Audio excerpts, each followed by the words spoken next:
Boa noite, está no ar o Povo Quer Saber, um programa de grande entrevista com os titulares dos cargos ministeriais. A edição de hoje temos como convidada a Ministra da Justiça, Administração Pública e Direitos Humanos, Ilza Amado Vaz, que já se encontra nos estúdios. Quem é, afinal, a Ministra Ilza Amado Vaz? Ilza Maria dos Santos Amado Vaz é atualmente a Ministra da Justiça, Administração Pública e Direitos Humanos. Doutoranda em Administração Pública pelo Instituto Superior de Ciências Sociais e Políticas de Portugal, Ilza Amado Vaz é licenciada em Direito pela Universidade de Toulouse, França, e especializou na área do Direito Aduaneiro em Neuilly, França, e tem pós-graduação na área de Polícia, Segurança e Sociedade pelo Instituto de Ciências Políticas em Toulouse. Em 1999 foi nomeada diretora das Alfândegas e, posteriormente, diretora-geral, um cargo que exerceu durante 17 anos, tendo levado a cabo reformas que resultaram na modernização das alfândegas de São Tomé e Príncipe. Também já exerceu o cargo de alta representante das alfândegas de São Tomé e Príncipe, junto da Organização Mundial das Alfândegas, e representante do Ministério das Finanças no processo da Zona de Livre Troca Comercial do continente africano. Foi deputada à Assembleia Nacional em 1999 e 2018. E em 2016 a 2018 exerceu o cargo da Ministra da Justiça, Administração Pública e Direitos Humanos.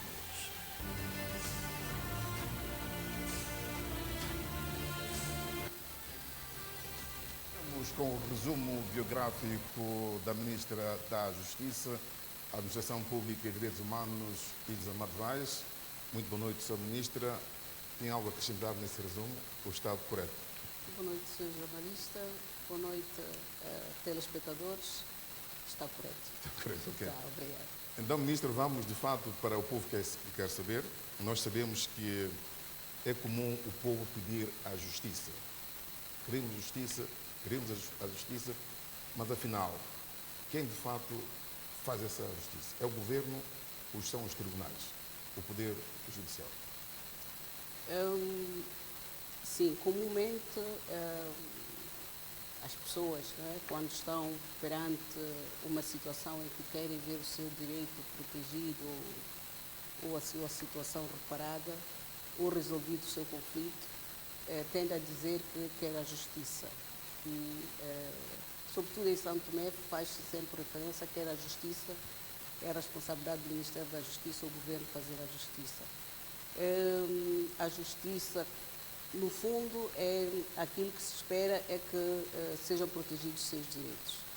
E o sistema da justiça, ele congrega vários órgãos de soberania, não é? A Assembleia Nacional que define as leis e através dela a política pública.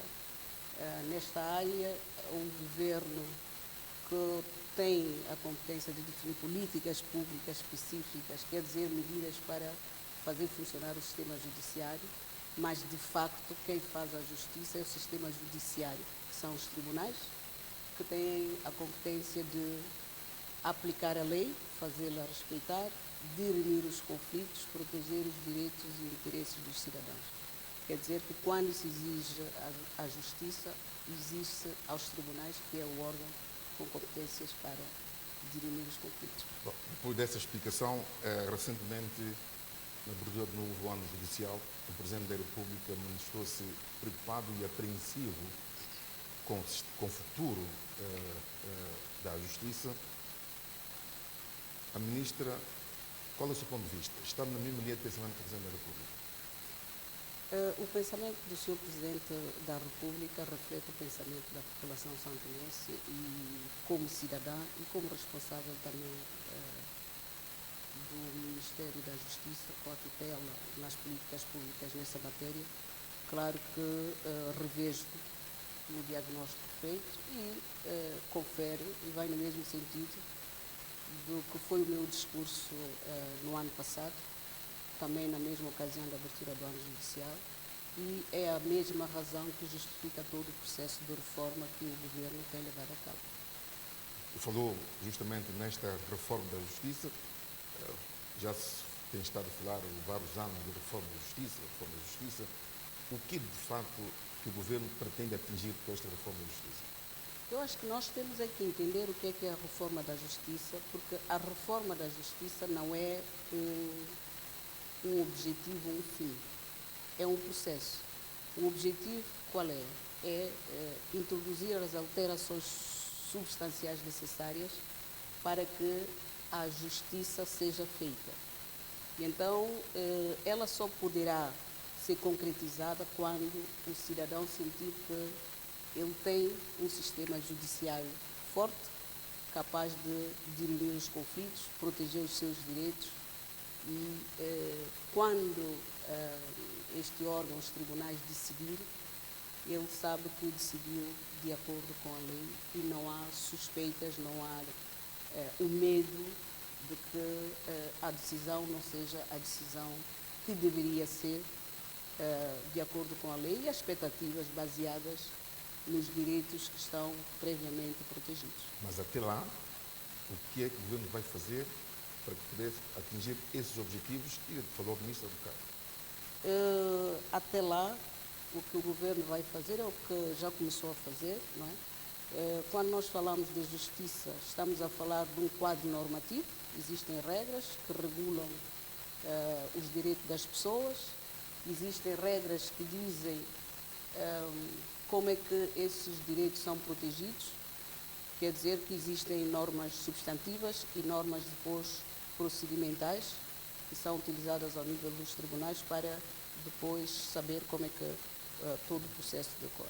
Então é preciso que se altere o quadro legal. E esse processo já iniciou, não é? Como sabem, está ao nível da Assembleia Nacional um conjunto de leis, propostas de leis que estão a ser aprovadas no sentido de se reorganizar todo o sistema judiciário. Quer dizer que pretende-se com essa reforma introduzir melhorias de acordo com o diagnóstico feito e os problemas constatados. E então esse quadro legal vai normalizar todo o funcionamento do sistema judiciário e das magistraturas. Para além do quadro legal que está na Assembleia, estamos a trabalhar na reforma do Código Penal, Código de Processo Penal, Código Civil, Código de Processo Civil e a legislação comercial também. Qual é o objetivo? É poder adaptar esses diplomas à realidade. O Código Penal data de 2012, o Código Civil 1966, a sociedade evoluiu, os crimes de 2012 não são os crimes de hoje,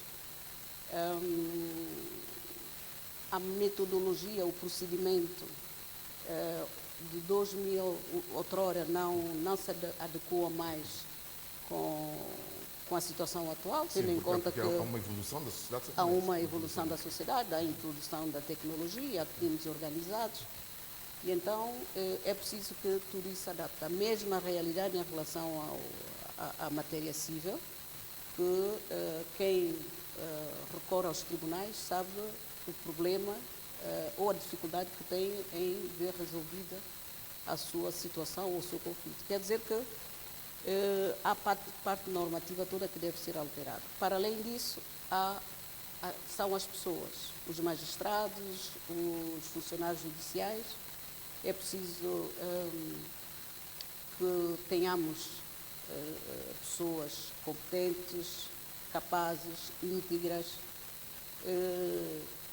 Aquela pessoa que vai julgar um outro cidadão, ela tem que ser vista por esse cidadão como alguém que tem competências, que seja um bom pai de família. E então há todo um esforço também no sentido de melhorar as pessoas que têm poderes para ditar a justiça e decidir sobre as nossas vidas.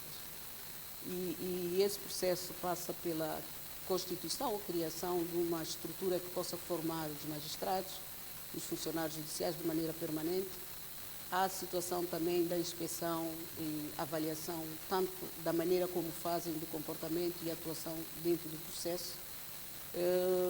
Nós ouvimos e muitas vezes presenciamos situações em que há indícios de corrupção dentro do sistema, há indícios de corrupção. Muitas vezes as pessoas alegam que o meu processo não andou porque aconteceu isto. Quer dizer, há toda essa suspeição à volta das pessoas. Então é preciso que os funcionários, até para a proteção do próprio magistrado, que o quadro legal e toda a estrutura permita que eles sejam transparentes e que hajam de acordo com as normas. Temos a questão também, que é verdade, que é o risco de politização, que é algo ao nível geral, não é de hoje, não é de ontem, e a reforma também tem que levar a que os juízes sejam completamente independentes e que decidam de acordo com a lei. O outro aspecto importante também são as condições de trabalho. Sim, são os meios. São os meios, que é um grande problema, não é? É preciso que, porque o sistema judiciário, é verdade que os tribunais julgam, mas a polícia judiciária deve ter condições também para Sim, fazer a investigação, vamos para ali, o Ministério Público também, então os meios de uma maneira em geral, as infraestruturas também. Então, quando nós falamos da reforma da justiça, tem-se que tomar em conta todos esses elementos. E o fim qual é? O fim é poder oferecer à população, ao cidadão, um sistema célere, transparente, cujas decisões são tomadas de acordo com a lei e são oportunas. O Sr. Ministro falou a questão de meios, que são fundamentais também para que os juízes e todo o pessoal ao nível judicial possam, de facto, ter essas condições para trabalho. Os parceiros têm estado a apoiar em 2023. Há um sinal dos parceiros a ajudar o país a aquisição destes meios? Os parceiros 2021, 2022, início de 2023, penso durante um período de 3 anos, 2020-2023, Nações Unidas financiou o Estado.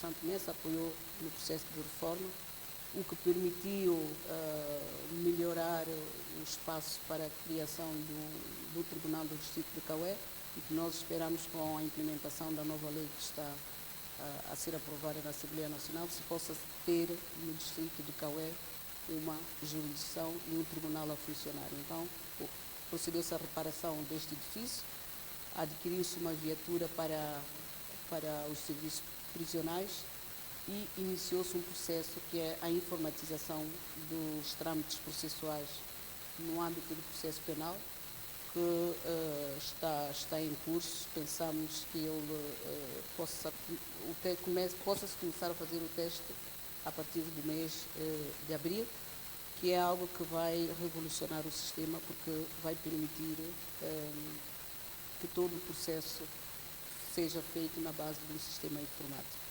Nós começamos a trabalhar sobre este processo no início de 2023 e penso que brevemente será concluído. De facto, o ano 2023, o Ministério da Justiça não teve nenhum apoio financeiro para nenhum tipo de reforma. Isto complica muito essa reforma que está em curso? Sim, complica porque, como deve ter entendido, a reforma ela exige alterações substanciais, o que quer dizer que precisa de financiamento não só para adquirir, para reparar as infraestruturas, adquirir os meios, formar as pessoas, mas é preciso também assistência técnica, tanto no que se refere à reforma legal, como também para assistir na mudança da mentalidade, que é algo que é muito importante, não é? Podemos fazer as reformas, alterar as leis, adquirir os equipamentos, mas se não houver uma apropriação, uma mudança de mentalidade para que os magistrados mudem da maneira de ser, para que os funcionários da Polícia Judiciária mudem, para que o Ministério Público também mude e que se dirija numa visão única de melhorar o sistema da justiça, efetivamente estaremos a falar sempre da reforma, porque podemos pôr todos os meios, mas é preciso que cada um lá no seu lugar encara a reforma como uma necessidade e trabalhe com o objetivo de melhorar a qualidade da justiça que é oferecida ao cidadão. Sim, o Sr. Ministro falou há bocado de politização da justiça, desta reforma, porque de fato as pessoas dizem, será que a reforma é para caças às bruxas? Será que há uma inclusão nesta reforma pessoal das pessoas? Esse é um grande problema do nosso pequeno país, pequeno de tamanho, que somos grandes em muitos outros aspectos, pensarmos que tudo que é feito para prejudicar o terceiro ou é feito para beneficiar. Eu não alinho nessa lógica. A reforma, para mim, ela é objetiva. Eu, normalmente, quando trabalho, o meu objetivo é deixar coisas feitas, fazer transformações e de maneiras sustentáveis e objetivas. Então, todo esforço é que a reforma não toque pessoas, mas por tocar as estruturas, as pessoas têm que adaptar-se à nova realidade. O processo de reforma nós buscamos sempre integrar, tanto representantes dos tribunais, do Ministério Público e da Ordem dos Advogados. Se me perguntar se a participação efetiva, aqui eu posso dizer que algumas pessoas têm dificuldades em trabalhar, então o resultado pode não refletir a opinião da pessoa, não porque não teve oportunidades, mas porque não quis entrar no sistema de reforma e participar. Dizer que todo o processo é transparente, não há intenções de punir ou não, porque a justiça ela deve estar ao serviço da nação e não de nenhum partido político. Já então, como está esta coabitação, a relação entre a Ministra, o Ministério da Justiça, o Ministério Público, os Tribunais, Supremo e a Primeira Instância? Essa relação de coabitação, como é que está neste momento? Está saudável? É assim, são órgãos de soberania com a sua devida independência, devidamente definida na Constituição da República, mas são órgãos que se interligam. E essa interligação ela é necessária para o funcionamento de todo o sistema da justiça, o sistema judiciário.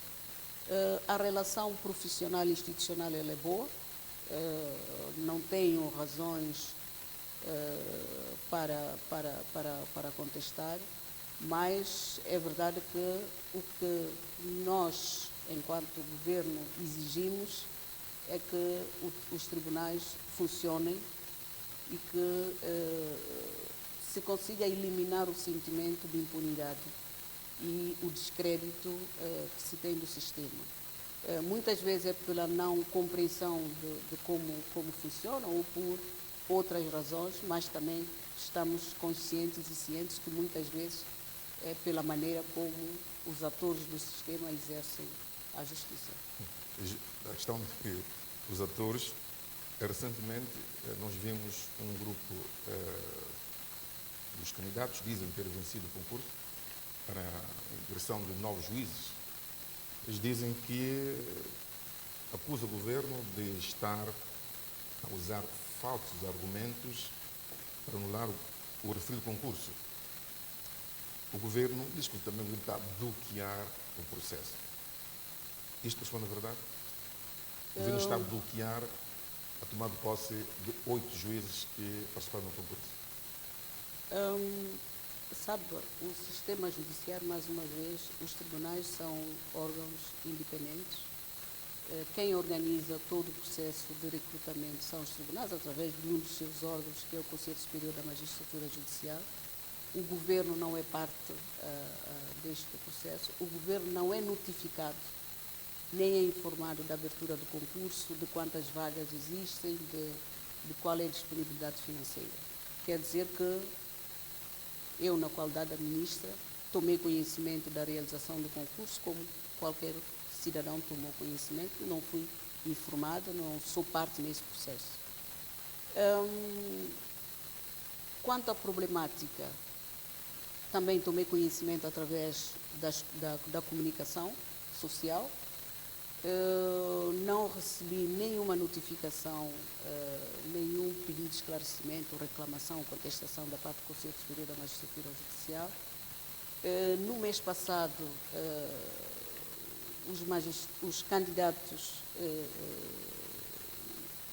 à vaga de magistratura solicitaram um encontro comigo, recebi-os, ouvi e vou dizer o que disse-os claramente que não somos parte desse processo de recrutamento. Em todo caso, o Governo tomou conhecimento de uma reclamação feita pelo representante da Assembleia Nacional junto ao Conselho Superior da Magistratura Judicial, que contestava a maneira como o processo foi feito, elencou um conjunto de elementos e que, dentre eles, foi também dito que a composição do júri não respondia aos preceitos legais, porque, de acordo com o artigo 44 do Estatuto da Magistratura Judicial, o júri deve ser composto por, no mínimo, 5 pessoas, dentre elas 3 juristas de mérito. E do que consta da reclamação é que o júri só era composto por 4 pessoas, 2 juízes conselheiros e 2 juristas de mérito. A outra informação que, perante essa situação, o Governo, em novembro, penso eu, analisou a situação no âmbito do Conselho de Ministros e deliberou e foi comunicado através da comunicação que é feita que o Governo tomou conhecimento desta situação e que solicitava ao Tribunal que esclarecesse a situação. No mês de março, na ocasião da abertura do ano judiciário, o Presidente do Supremo Tribunal de Justiça, no seu discurso, fez referência que está aguardando o Governo para resolver a situação da dotação orçamental para que pudesse dar posse aos candidatos selecionados. Nesta sequência, o Conselho de Ministros voltou a pronunciar-se e o que foi dito é que, para a abertura do concurso, é necessário que previamente haja dotação orçamental. E se o concurso for feito em 2023, então, presumivelmente, haveria vaga e a maneira para poder pagar. O Governo não é parte nesse processo, não é? O Ministério das Finanças faz a transferência periódica da dotação orçamental que é adstrita aos tribunais e, de qualquer maneira, é uma matéria que o Tribunal, no âmbito das suas competências, poderá resolver de acordo com a Lei SAFO e de acordo com o seu próprio estatuto. Isso quer dizer que o Governo não bloqueia esse processo? Não sei como é que eu iria bloquear esse processo. É a competência do Conselho Superior da Magistratura de agir de acordo com a lei, quer dizer, a Lei SAFO e o Estatuto dos Magistrados Judiciais. Bom, a ministra, sabemos que é a Ministra da Justiça, Administração Pública e Direitos Humanos, falamos dos tribunais, agora vamos para a Polícia Judiciária. Neste momento, como é que está a Polícia Judiciária no combate à criminalidade? Neste momento, quero dizer, comparativamente a algum momento, penso que finais de 2022, à presente data, tem havido melhorias significativas no que se refere à organização, à motivação, à melhoria das condições de funcionamento e ao nível da infraestrutura também. Dizer que, não obstante não termos tido nenhum financiamento, nenhum apoio no processo da melhoria ou reforma da Polícia Judiciária, o Governo, juntamente com o Ministério Público, nós conseguimos trabalhar no sentido de reforçar a capacidade da Polícia Judiciária.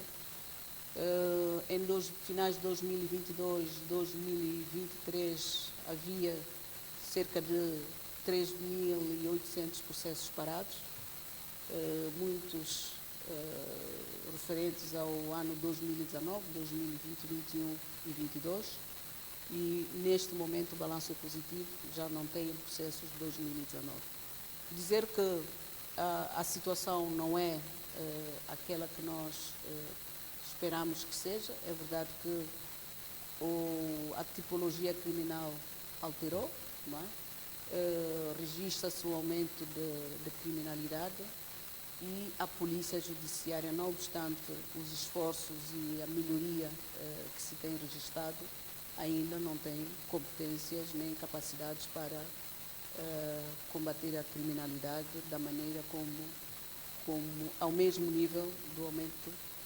Entretanto, é um trabalho que está em curso. Penso que teremos brevemente a possibilidade de contar com o apoio financeiro e da assistência técnica através do fundo da Comissão para a Consolidação da Paz junto às Nações Unidas e a ONU-DC, que é especialista para o combate à criminalidade, no sentido de reforçarmos completamente a capacidade da Polícia Judiciária. Formação, meios, mas sobretudo meio de investigação que é mais adaptado à criminalidade dos tempos modernos. Não é? Sim, falou de criminalidade dos tempos modernos. Estou a referir agora também à pergunta da Ministra para quando teremos a escuta telefónica, tendo em conta que para a forma que o crime agora tem estado é uma forma de ajudar na obtenção de provas, a escuta telefónica, para quando o Governo poderá implementar esse processo, porque em crimes de corrupção é difícil conseguir só através mais com a escuta telefónica. Sim, não só o crime, estamos a falar de crimes financeiros, branqueamento de capital, a pirataria, outros crimes, cibercrimes, são crimes que exigem capacidade de investigação avançada com tecnologias modernas e a possibilidade de se fazer, claro, a interseção de escutas e de mensagens, controle no aeroporto, controle tanto visual como digital, e podermos efetivamente reforçar a capacidade da Polícia Judiciária no combate a todos os tipos de criminalidade.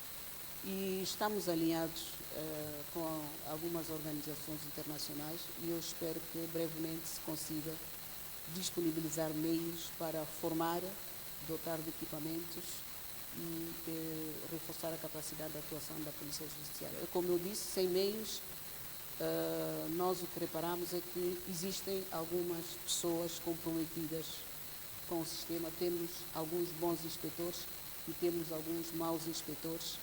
E todo o esforço agora é ver se até junho queremos iniciar o processo de controlo e inspeção, avaliação daqueles que trabalham na investigação criminal, e aqui sim podemos aferir se continuarão na Polícia Judiciária ou serão recolocados noutros setores em que poderão prestar o serviço. Dizer que nós abrimos agora o concurso para recrutamento de algumas pessoas para integrar o quadro da Polícia Judiciária, um número limitado, porque nós consideramos que é preciso mais. Neste momento estamos a falar de 20, mas precisamos de muito mais pessoas, porque as brigadas são brigadas especializadas e queremos também colocar a Polícia Judiciária lá onde há tribunais, quer dizer, no distrito de Caué, brevemente, no distrito de Lembá e na região autónoma do Príncipe. E ao nível da Água Grande também podermos deslocar em pequenas estruturas para além do centro da capital. A questão da escuta telefónica para este ano? Se nós tivermos meios financeiros para poder implementar, poderá ser rapidamente. A decisão já está tomada, toda a reforma vai no sentido de reforçar os meios de investigação criminal. Estamos a trabalhar também na matéria de crimes sexuais para podermos ter maior capacidade para a recolha e preservação de elementos probatórios. Já demos um passo que é um passo importante, como a sala de perícia, exame médico no Hospital Central, mas precisamos avançar com outros mecanismos e outros meios de investigação mais seguros, porque o que constatamos muitas vezes é que, por essa falha, algumas situações não são resolvidas como se espera. Sim, tomando nesta base, nesta deixa da Ministra, nós estamos no mês da Justiça, sob o lema proteger a infância para um mundo melhor. Neste momento, o Governo está preocupado com o crime de abuso sexual. Uma pergunta? Sim, está preocupado ou não? Penso que essa não deveria ser pergunta, porque é o lema do mês da Justiça. Foi feito, esse lema foi escolhido após a reflexão e após constatar o desalento, né, a preocupação da população perante o número crescente e a resposta que não é bem adaptada. E então decidimos efetivamente olhar com mais acuidade a problemática do abuso sexual de menores. Menores entende-se jovens e adolescentes, analisar o quadro legal e abordamos outras questões, porque muitas vezes olhamos para a justiça e o Ministério da Justiça, sobretudo, porque não resolve a situação do abuso sexual. É verdade que o que se quer é que se consiga punir. Tem que haver mão dura. Os casos que forem confirmados, quando eles são publicitados, também a punição tem que ser publicitada. E tem que ser uma resposta do sistema judiciário rápida para que o cidadão saiba efetivamente que a justiça está a ser feita. É verdade que é preciso reforçar um conjunto de outras estruturas à volta, mas quando há provas, elemento probatório suficiente, os tribunais têm que punir, porque isso vai ajudar a diminuir o sentimento de impunidade. Um outro aspecto importante na questão do abuso sexual de menores é o papel da família, não é? Porque é preciso que os pais estejam atentos ao comportamento das crianças, que os pais protejam as crianças para que elas não estejam em situação de risco.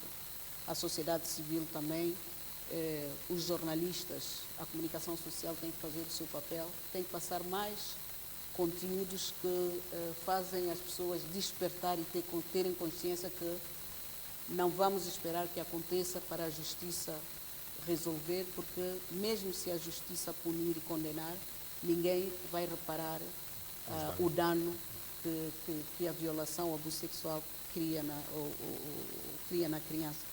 Por isso é um esforço que deve ser feito, mas o Governo considera e decreta tolerância zero ao crime de abuso sexual contra crianças e adolescentes, e penso que toda a nação deveria estar nesse sentido.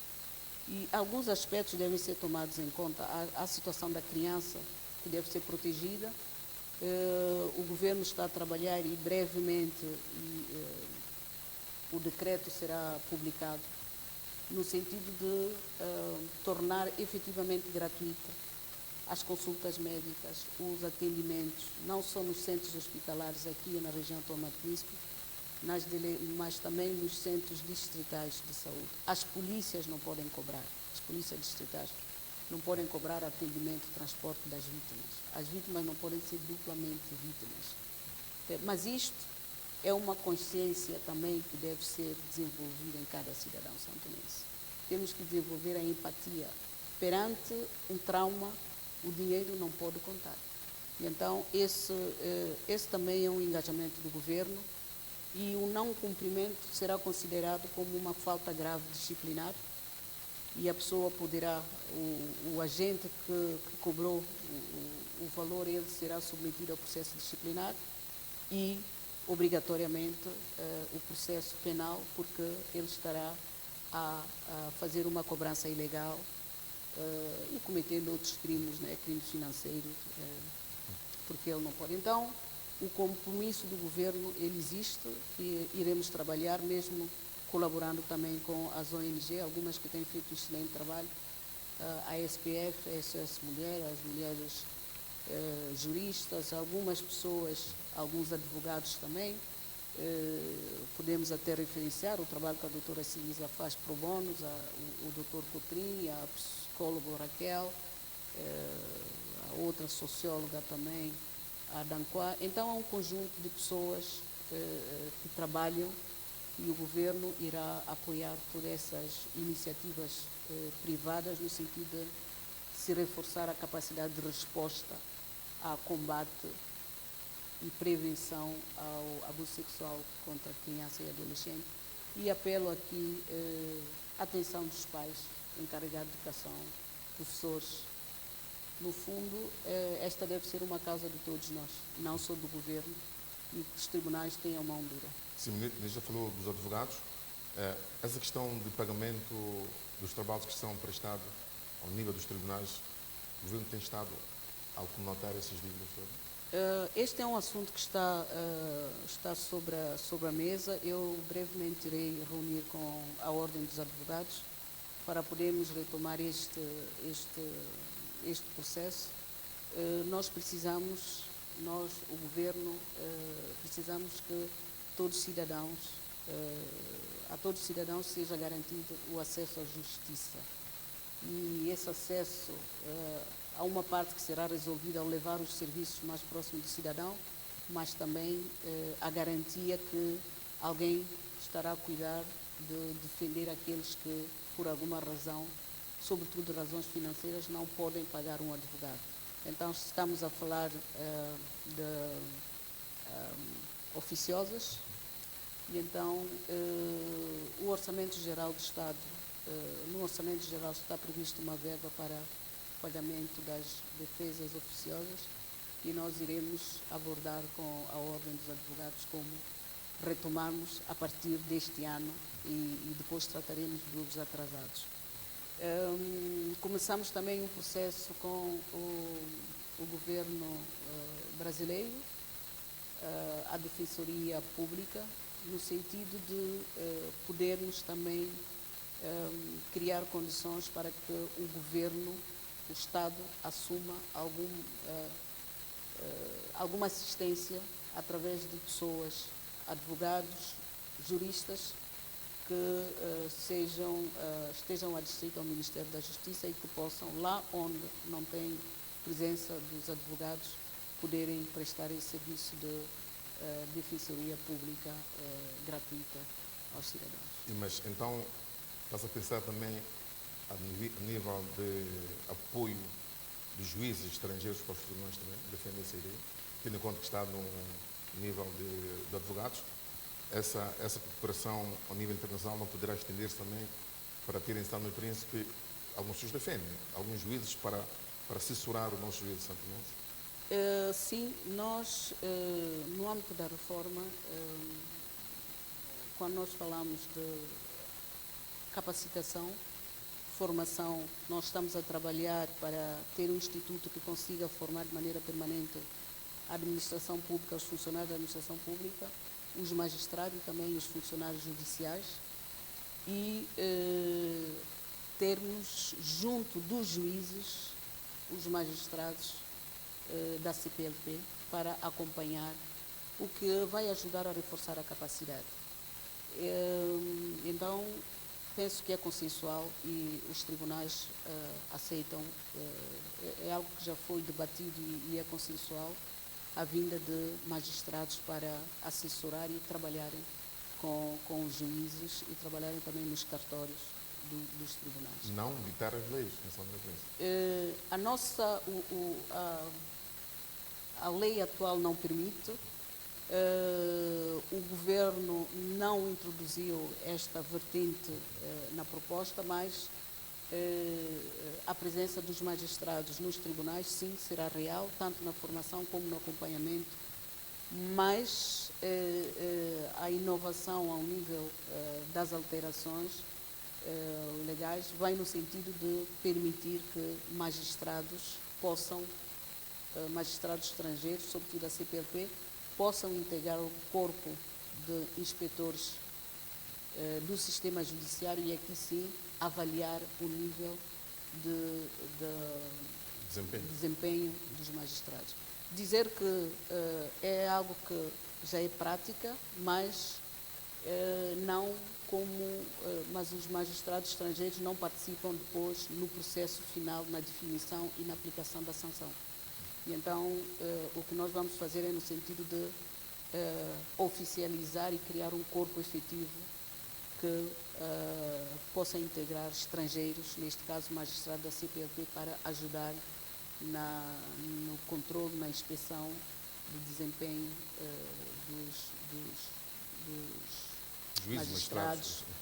dos magistrados do Ministério Público, dos magistrados também dos tribunais em todos os níveis. Não só os juízes de primeira instância, mas também os juízes dos tribunais superiores. E quando teremos o Tribunal de Relações Americanas? A proposta também que se encontra na Assembleia prevê uma solução de acordo com a organização do sistema judiciário previsto na Constituição da República. O novo pacote legislativo, a Lei da Organização e Funcionamento do Sistema Judiciário, prevê a introdução de uma segunda instância de recurso. Sra. Ministra, sabemos que também tem outra pasta que é de Serviços Prisionais e de Reinserção Social. Para quando teremos em São Tomé e Príncipe uma nova cadeia em São? Esse é um objetivo, ter uma nova cadeia. Precisamos de financiamento para construir uma nova cadeia. Mas já está localizado onde se vai ter? Já uma definição desse problema? Penso que a definição da cadeia não é o problema. O problema é o meio financeiro, não é? Para podermos construir, porque não se trata somente da infraestrutura, é infraestrutura e toda a condição de funcionamento do sistema prisional.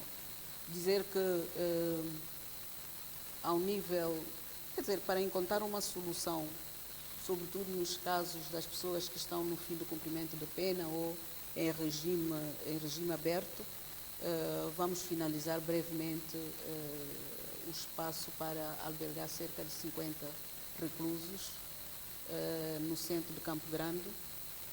A infraestrutura já está construída, agora estamos a trabalhar para os apetrechos, que são as camas e as condições para poder começar a colocar as pessoas e elas depois também desempenharem funções nos campos, na área da agricultura e na pecuária.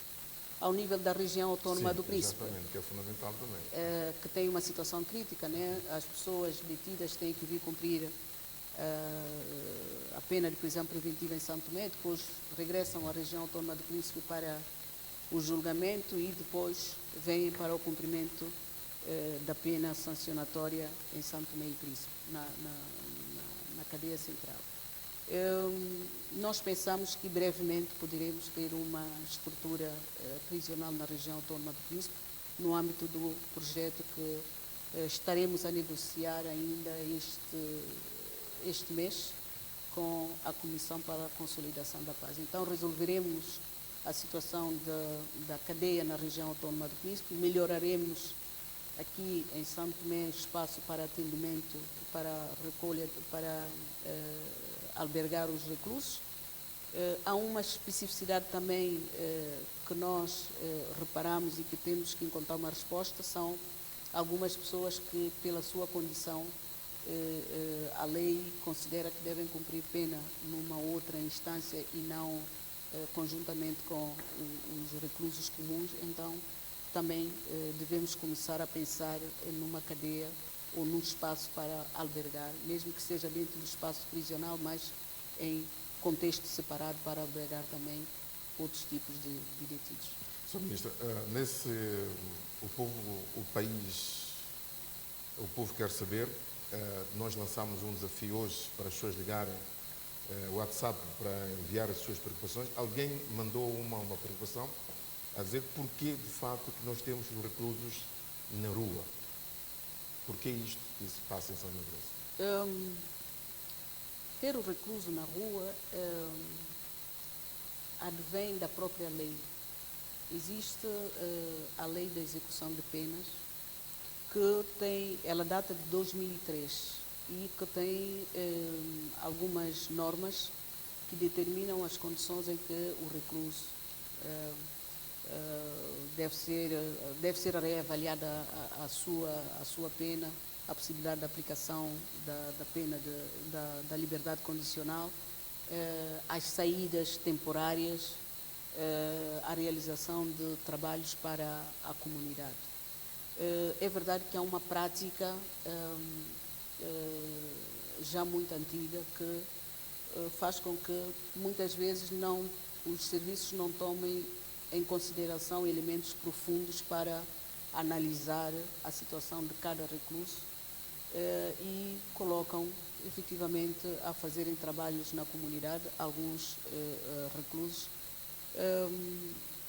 que cumpriram 5 anos, 6 anos de pena, mas que efetivamente quando a sociedade depara com o recluso, não entende como é possível que ele esteja quase a conviver e muitas vezes encontra vítima, e é uma situação complicada, mas é um assunto que está sendo analisado. Nós, no âmbito da reforma do Código Penal, Código de Processo Penal, vamos integrar também a revisão, e os serviços prisionais já estão a trabalhar nesse sentido, e temos uma equipa também para ver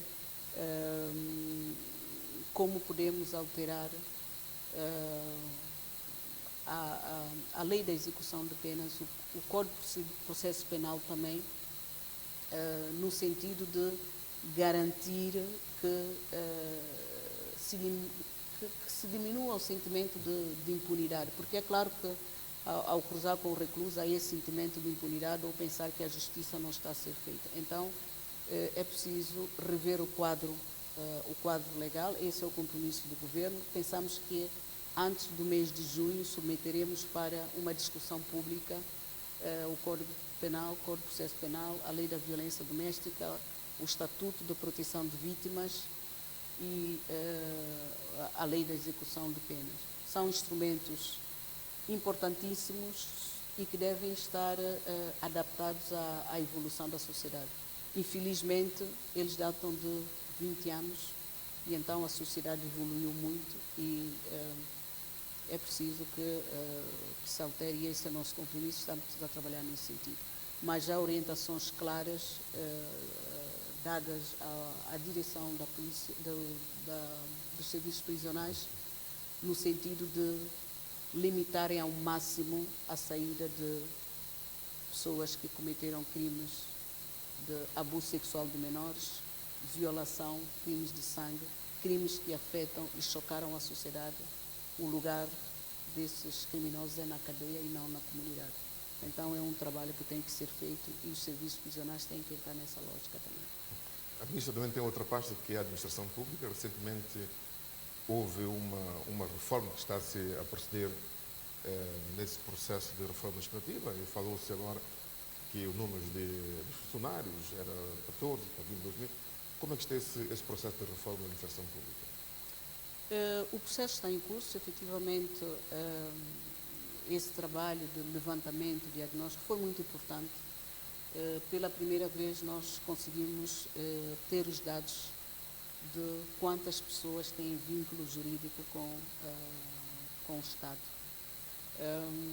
Nesse momento, depois deste trabalho ser feito, vamos iniciar agora uma segunda fase de comparação das pessoas efetivas com o número de pagamentos que são feitos, que se traduz nos 20 e tal mil pessoas, que no fundo são 20 e tal vezes de pagamento que é feita pela direção do Tesouro.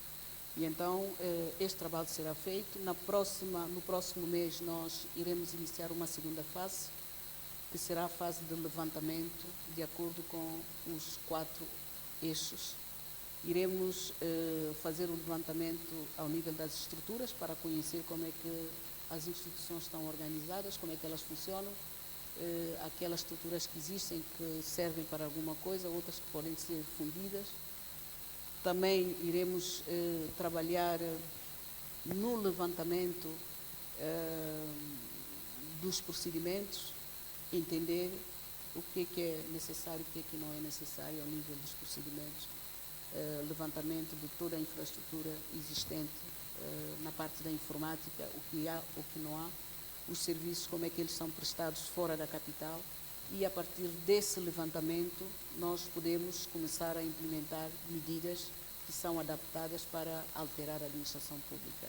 O objetivo, como toda a reforma, é fazermos todos os passos para podermos oferecer à sociedade santomense uma administração pública que seja amiga do país, uma administração pública que esteja ao serviço não do partido político, mas que esteja ao serviço do governo. O governo é do poder executivo na implementação das políticas públicas. Uma administração pública que esteja ao serviço do empreendedorismo, que esteja ao serviço daquela pessoa que quer desenvolver uma atividade e vai para uma instituição e rapidamente tem a resposta. E então é esse o objetivo, a administração pública a serviço da comunidade, a serviço de eu enquanto cidadão, do senhor enquanto cidadão e de qualquer um de nós. Já na reta final temos também mais um outro setor do seu Ministério, que é os direitos humanos. Sabemos que o país viveu-se há alguns anos, 25 de novembro, esse problema de direitos humanos. Neste momento, que ficou um pouco abalado com as informações, neste momento como é que estão os direitos humanos em São Martinho? Nós temos uma percepção positiva dos direitos humanos no país? Nós, quando falamos de direitos humanos, mais uma vez, cingimos-nos muito a direitos humanos, justiça. O direitos humanos, ele é transversal. É direito ao acesso, é direito à vida, é o direito à proteção, é direito à saúde, é direito à alimentação, à educação. No fundo, é um conjunto de direitos que um ser humano deve ter quando ele, desde o momento que ele nasce, que ele tem a personalidade jurídica e a proteção. Na área que me diz respeito a direitos humanos mais virados para a proteção dos direitos das pessoas, da integridade física, penso que o nosso quadro legal, tanto o Código Penal, o Código de Processo Penal, a nossa organização de Estado, né, os tribunais, o Ministério Público, a Polícia Judiciária, a cadeia, a Ordem dos Advogados, a sociedade civil, nós temos ao nível das estruturas, tanto as estruturas pessoas, as estruturas órgãos, temos o necessário para garantir a proteção dos direitos humanos. O problema que se coloca é quando esses direitos são violados, se efetivamente há resposta. É como toda violação, se o sistema judiciário é deficitário, a resposta na proteção dos direitos é deficitária.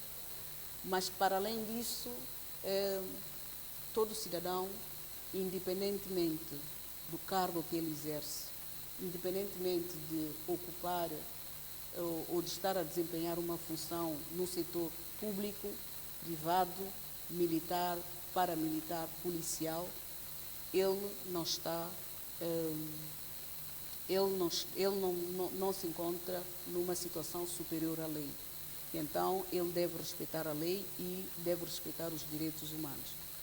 E o problema que nós tivemos, e que sobretudo aparenta que temos um grave problema de direitos humanos, é quando efetivamente há instituições públicas que participam de uma maneira direta ou indireta e que, justificada ou não justificada, mas que provocam um dano e que deste percurso todo utilizou violência, não é? Tivemos este caso, disse 25 de novembro, mas tivemos também o caso da senhora que foi brutalmente agredida por cidadãos, aqui são cidadãos e por pessoas também das forças, mas nós temos também violação dos direitos humanos daquelas pessoas que trabalham e que o ladrão vai violar o seu direito à propriedade. Temos os direitos humanos da criança que é violada.